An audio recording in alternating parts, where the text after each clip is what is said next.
이번 주에는 리소스에 대해서 살펴보도록 하겠습니다.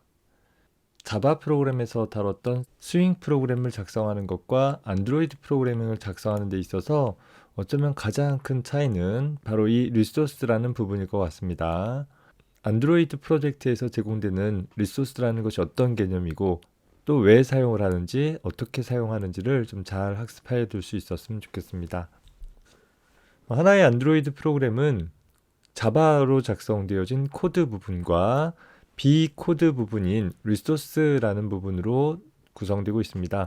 우리가 앞서서 화면을 어떻게 구성할 것인가를 나타내기 위한 레이아웃이라는 부분을 자바 프로그램 소스 코드로도 작성할 수 있었지만 XML 형식으로 제공되어지는 리소스 파일 형태로 작성을 하고 사용을 하는 것을 더 일반적으로 선택해 왔던 것들을 살펴봤었고, 특히 자바 소스 코드로 직접 작성했을 때보다 훨씬 더 편하게 작성할 수 있다라는 점도 이미 체감을 해봤으리라고 생각이 듭니다. 그래서 주로 코드라는 부분은 어떤 동작과 관련되어진 부분들, 프로그램이 수행되어지면서 처리되어질 동적인 동작들에 대한 정의들, 또 사용자 반응에 대한 정의들, 이벤트 처리에 대한 내용들을 정의를 한다라고 한다면, 리소스라는 것을 통해서는 하나의 프로그램을 꾸미는 데 관계되어지는 부분들, 혹은 프로그램이 실행되어지는 데 있어서 상황에 따라 서로 달라질 수 있는 여지가 있는 문자열이나 이미지나 혹은 여러 가지 음향 효과들과 관계되어지는 정보들을 별도의 리소스로 구성을 하고 있습니다. 안드로이드 프로그램뿐만 아니라 일반적인 프로그래밍에서도 모든 부분들을 다 프로그램적인 소스 코드로 기술하지 않고 일부 이미지 같은 경우들이나 사운드나 동영상 이런 것들은 별도의 외부 파일로 저장을 해놓고 프로그램 수행 중에 참조해서 사용하도록 작성하기도 합니다. 다만 안드로이드에서의 리소스는 일반적인 다른 프로그래밍보다는 좀 더 밀접하게, 또 프로그래머가 리소스를 사용함에 있어서 얻을 수 있는 좀 더 많은 장점들을 제공을 해주고 있습니다. 특히 이제 프로그램을 작성하는 단계, 프로그램을 개발하는 단계에 있어서는 어떤 동작들을 기술하고 있는 부분들은 프로그래머가, 자바 프로그래밍에 대해 익숙한 프로그래머가 주로 담당을 해갈 것이고, 화면을 구성을 하고 꾸미는 것과 관련되어져서는 디자이너가 담당을 해가지고서 하나의 프로그램들을 좀 더 효율적으로 구축을 해나가고 좀 더 완성도 있게 구축을 해나갈 수 있도록 해볼 수 있다라는 것입니다. 물론 이전의 프로그램들도 프로그래머와 디자이너가 서로 협업해 가면서 하나의 프로그램들을 완성을 해나갈 텐데, 보통은 프로그램적으로 처리할 부분과 디자인적으로 처리할 부분들이 따로 분리되어 있지가 않다 보니까 둘이 같이 만나 가지고서 머리를 맞대고 작업을 하거나, 혹은 한쪽에서 작업한 결과물들을 다른 쪽에서 무조건 맞춰야 하는, 보통은 디자이너가 작업해 놓은 내용들을 프로그래머가 적절하게 코드를 통해서 갖다 이용하는 형태로 구성을 하는 일들이 많았었습니다. 그러다 보니 그 자체가 굉장히 좀 비효율적으로 진행되어지는 경우들이 대부분이었겠죠. 반면에 안드로이드에서는 이렇게 어떻게 보면 반강제적으로 프로그램 코드 부분과 비프로그램적인 부분인 리소스 부분으로 나누어서 서로 참조해가면서 작업을 할 수 있는 그런 체제를 구축을 해놔서 훨씬 더 효과적으로 프로젝트를 구성을 해나갈 수 있을 것입니다. 더불어서 프로그램이 수행되어지는 환경을 따져봤을 때 일반 데스크탑 프로그램과 다르게 이런 안드로이드 프로그램은 제한된 하드웨어에서 동작할 수 있으면서도 한 번 작성한 프로그램이 다양한 환경에서 수행되어질 수 있는 그런 여지를 가지고 있습니다. 따라서 현재 프로그램이 수행되어지는 조건이나 환경에 따라 적절하게 바뀌어질 필요가 있는 비프로그램 코드적인 부분들에 대해서 이 리소스를 통해서 굉장히 효과적으로 처리해낼 수 있게 된다라는 것입니다. 대표적인 경우로 프로그램에서 사용되어지는 언어 같은 부분들이 일반적으로는 영어로 표현되어지지만 우리나라에서 작성한 프로그램이다라고 하면 최소한 우리나라 사람들한테는 영어보다는 한국어가 우리에게 훨씬 더 익숙하잖아요.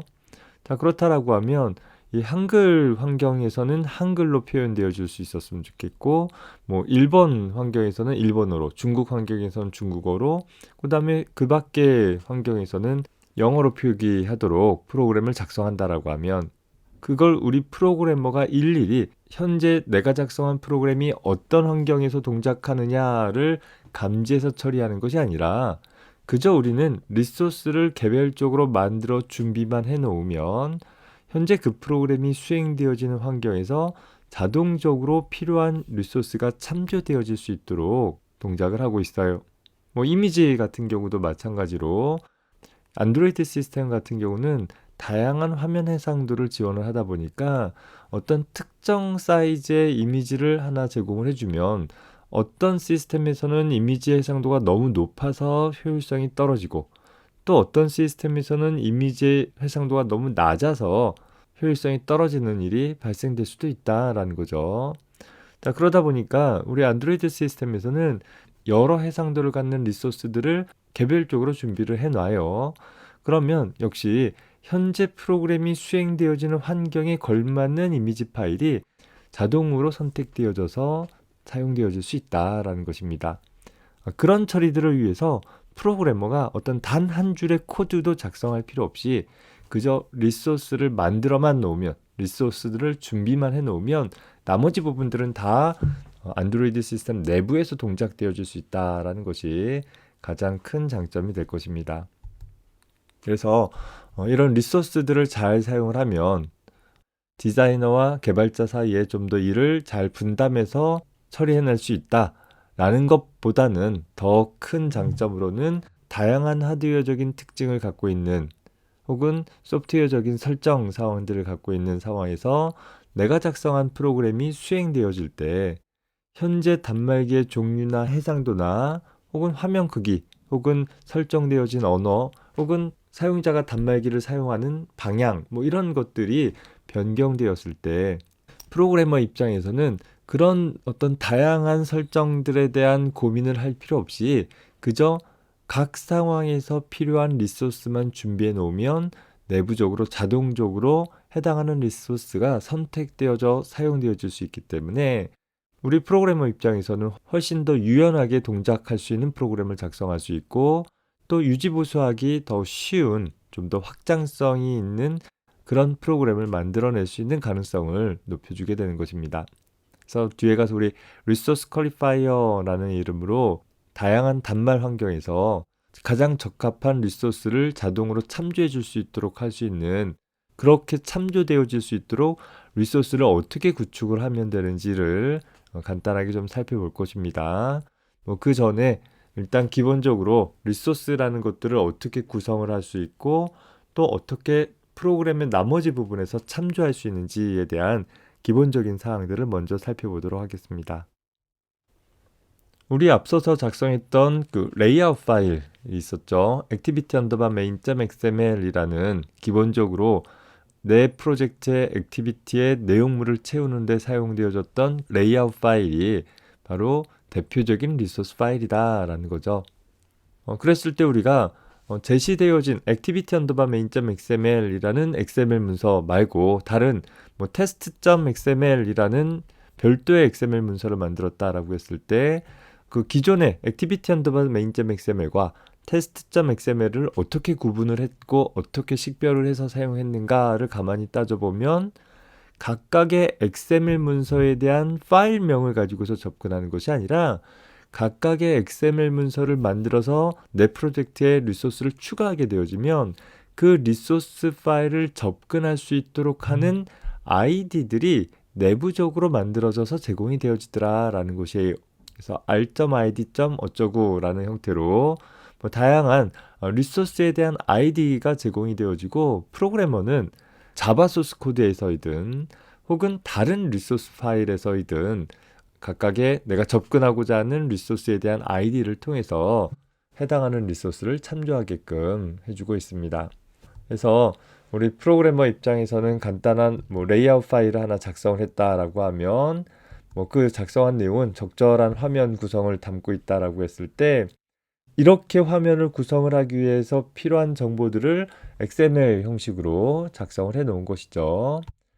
내가 하나의 리소스 파일을 작성을 하게 되면 프로그램이 컴파일 되어지는 과정 중에 프로그램에서 각각의 리소스를 접근할 수 있도록 자동으로 컴파일하는 단계에서 자동으로 각 리소스를 접근할 수 있는 ID 값들을 만들어서 배정을 해주게 되어져요. 그래서 실제 r.java라는 소스 코드가 내 프로젝트 어딘가에 자동으로 생성이 되어지고 그 r.java라는 클래스 안에 가보면 다양한 내부 클래스들이, 그러니까 리소스들에 대한 그룹별로 내부 클래스들이 다시 만들어져서 스태틱 멤버 같은 경우는 객체를 생성하지 않고서도 접근할 수 있는 멤버인 거잖아요.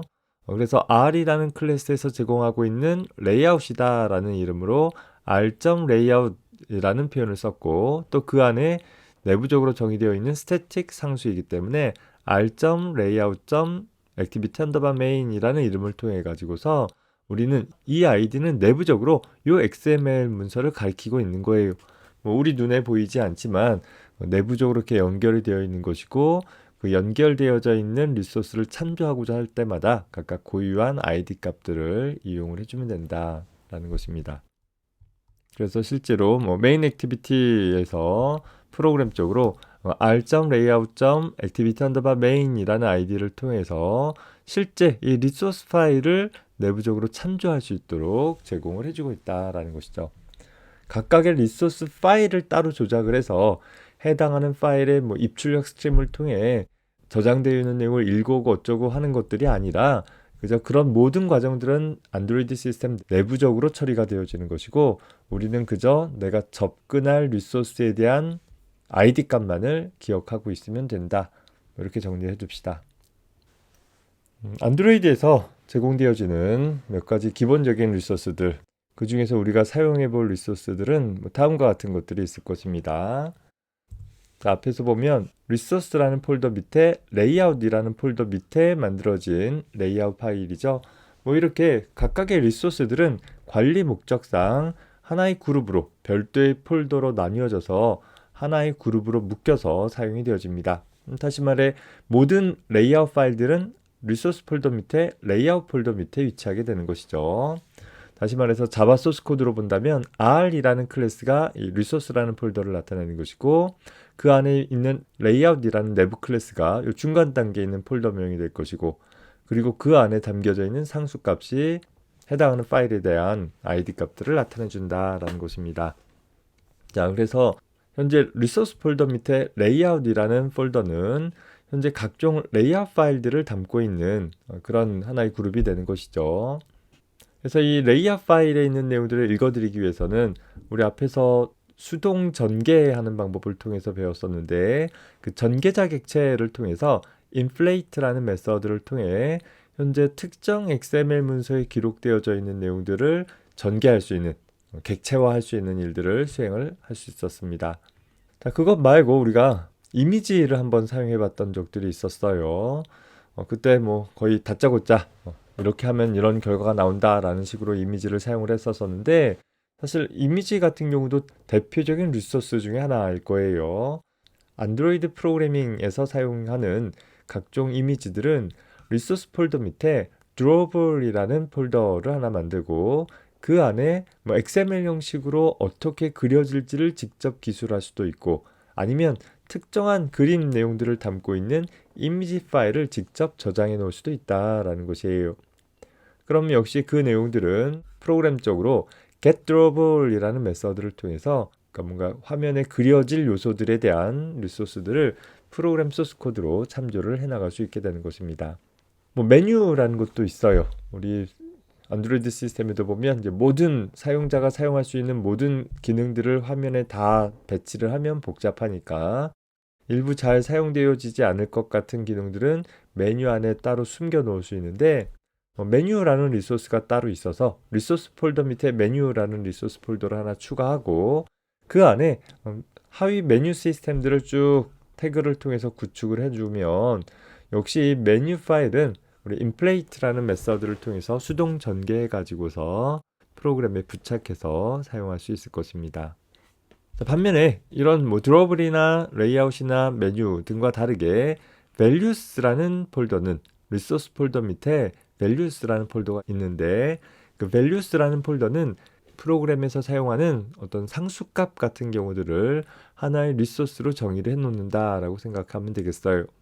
다만 좀 더 명확한 관리들을 위해서 모든 값들을 그냥 하나의 XML 문서에다 저장을 해 놓으면 관리하기가 좀 어려울 테니까 현재 각각의 리소스의 형식별로 별도의 XML 문서에다가 따로따로 저장을 해준다라는 거예요. 이 파일 이름 자체가 강제화되어진 이름은 아니지만 관례적으로 이런 권장되어지는 이름들을 사용을 하는데 좀 쉽게 살펴볼 수 있어요.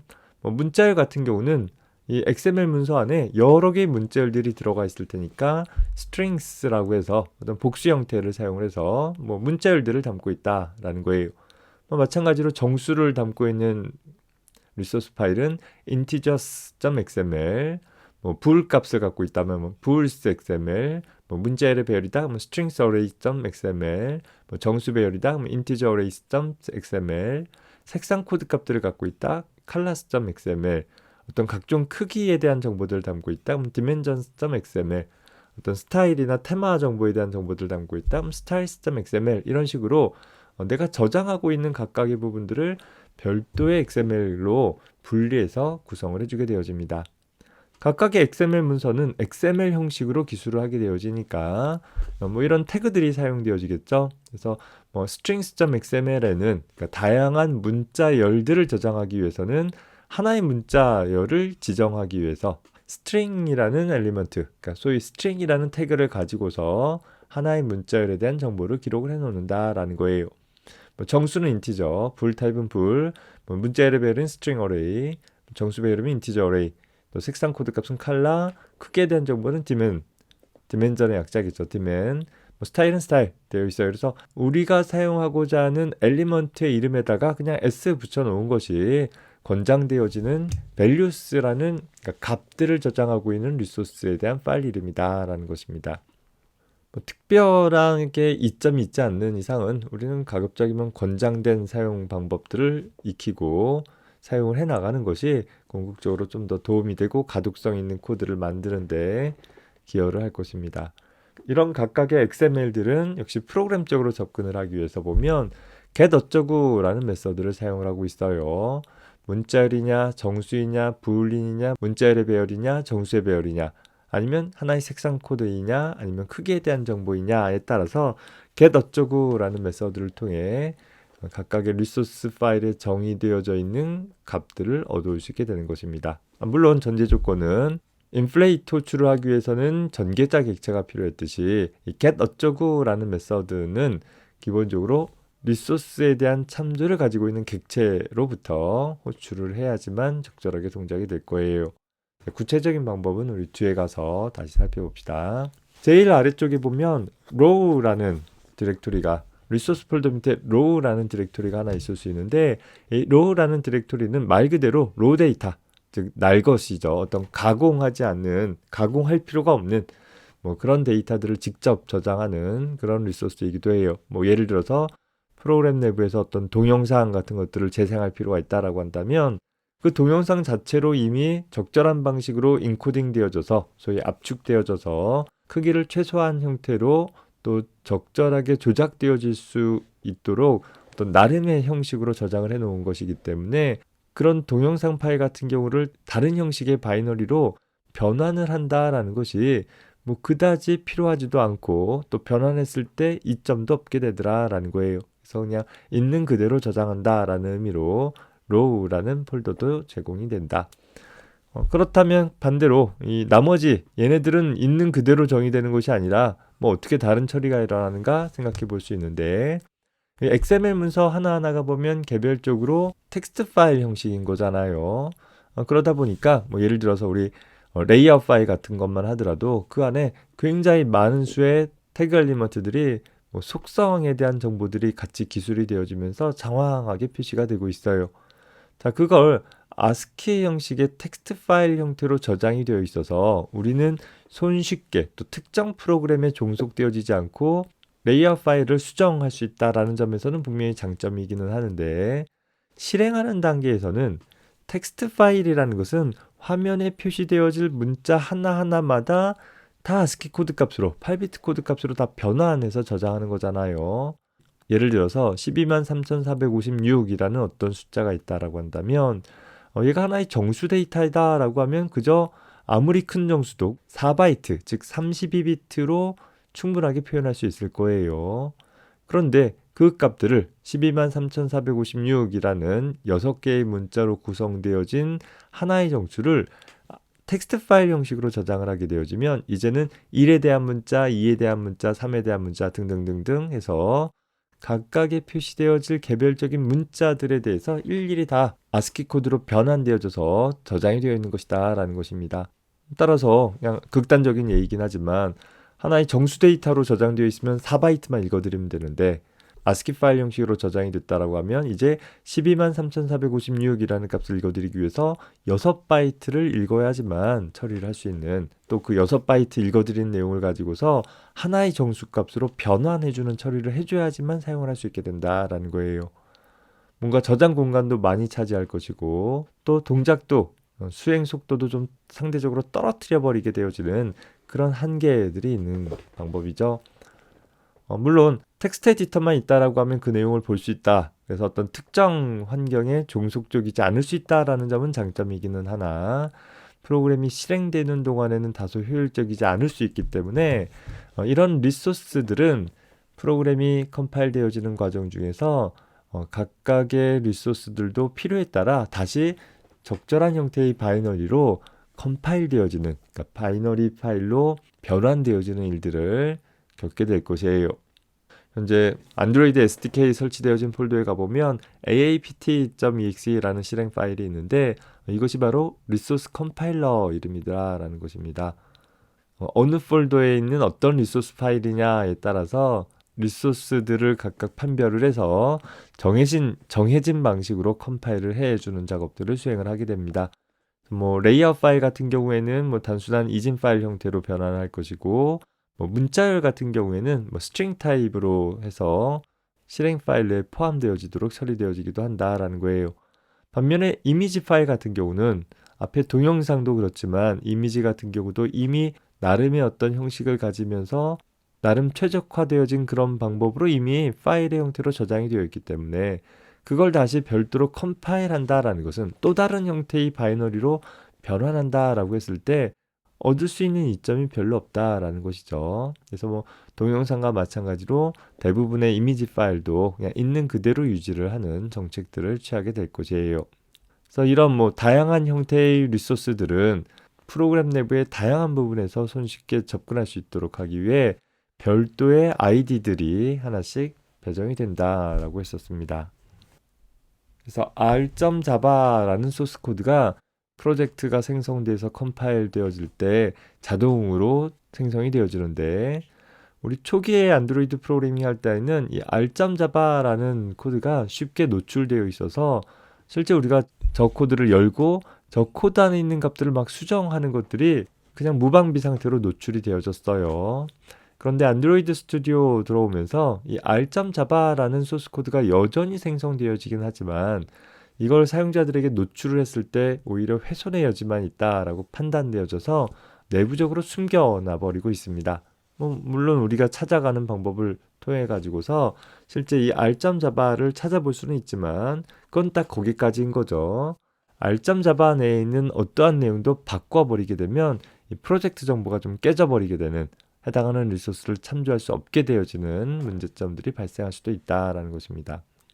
그래서 r.java에는 앞서서 얘기했듯이 각각의 리소스 카테고리별로 별도의 내부 클래스들이 만들어지고 그 내부 클래스 안에 각각의 리소스에 대한 ID 값들을 지정을 해서 현재 프로그램의 다른 부분에서 손쉽게 참조할 수 있도록 해주고 있다라는 것입니다. 리소스의 아이디를 보면 대략 다 정수값들인 것이죠.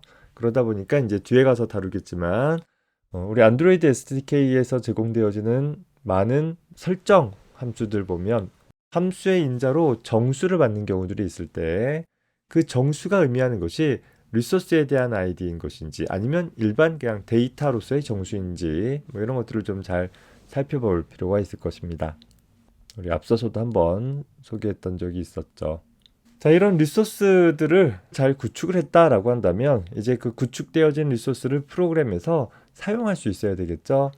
어떤 임의의 리소스를 사용하는 방법은 자바 소스 코드 내에서 자바 문법에 따라 접근할 것인지 아니면 별도의 안드로이드 리소스 파일 내에서 다른 리소스를 참조하도록 할 것인지에 따라 두 가지로 다시 구분이 되어집니다. 프로그램 코드로 접근한다라고 하면 현재 우리가 사용하고 있는 것이 자바 코드이다 보니까 이 자바 코드에서 R이라는 클래스에 있는 어떤 리소스 안에 있는 어떤 상수라는 것들을 나타내기 위해 얘네들이 모두 다 스태틱 멤버에 있다 보니까 그저 상위 클래스의 이름을 이용해서 뭐 r.layout.activity_main 이라고 하거나 혹은 뭐 r.string.helloworld라고 해서 현재 문자에 관련한 리소스로서 hello_world라는 리소스를 가져와라 라는 의미로 사용이 되어지는 것입니다. 다만 이것은 클래스 이름 .static member 이름이라는 전적으로 자바 문법에 맞는 표현이 되어지는 것이고 그것이 아니라 하나의 리소스 파일 내에서 다른 리소스를 참조할 필요가 있다라고 한다면 뭐 예를 들어서 화면 레이아웃을 구성하고 있는 XML 문서 내에서 화면에 어떤 인사말 메시지를 출력할 것인데 그 출력하고자 하는 인사말 메시지를 그냥 문자의 상수로 직접 기록을 하게 되어지면 나중에 그 내용을 바꾸고자 했을 때 프로그램을 다시 컴파일 해줘야 하는 또 컴파일 되어진 프로그램을 다시 재설치해줘야 되는 이런 번거롭고 좀 복잡한 작업들이 필요하게 될 것이에요. 그래서 이런 것들을 좀 방지하고자 우리는 내 리소스 파일에서 다른 부분에서 정의된 리소스를 참조할 수 있도록 하기 위한 방법을 제공을 해주고 있는데 보면 @마크 써주고 나서 내가 접근하고자 하는 리소스 타입 그리고 그 타입 내에 기술되고 있는 리소스 아이디라는 형태로 지정을 해주면 되는 것입니다. 우리 앞에서 뷰들을 XML 문서를 통해 가지고서 화면 구성을 했을 때 보면 뭐 이런 식으로 다른 리소스들을 참조할 수 있는 방법들을 얼핏 사용했던 적이 있었어요. 자, 다만 여기서 리소스 타입이다라는 것은 RES라는 폴더 밑에 있는 각각의 리소스 폴더 이름들이 있었죠. 뭐 레이아웃이라든가 메뉴라든가 뭐 이런 폴더명들이 기본적으로 사용되어지고 values라는 폴더 밑에 있는 리소스들 같은 경우에는 values라는 폴더명 대신에 그 폴더 안에 포함되어진 각각의 XML 문서에 대한 이름 예를 들어 values 밑에 strings.xml이라고 있으면 리소스 타입으로 values 대신에 string이라는 이름을 사용한다라는 것만 주의해서 기억을 해둡시다. 따라서 values 폴더 밑에 string이라는 분류 아래에 있는 hello_world라는 리소스에 접근하기 위해서 리소스 파일에서는 /string 하고 나서 슬래시 즉 string이라는 리소스로부터 helloworld라는 id 값이 가리키는 것을 가져와라 라는 의미로 사용되어지기도 한다라는 것입니다. 우리가 초반에는 이런 리소스에 대한 개념들 쭉 소개를 하면 굉장히 좀 헷갈려하고 그냥 코드로 다 작성하면 깔끔할 텐데 왜 이런 복잡한 것들을 만들어? 라고 생각할 수는 있어요. 그런데 후반부에서 다루겠지만 리소스를 잘 사용을 해주면 프로그래머 입장에서 굉장히 유지보수하기 쉽고 또 굉장히 유연하게 동작할 수 있는 프로그램을 쉽게 작성해낼 수 있게 될 것입니다.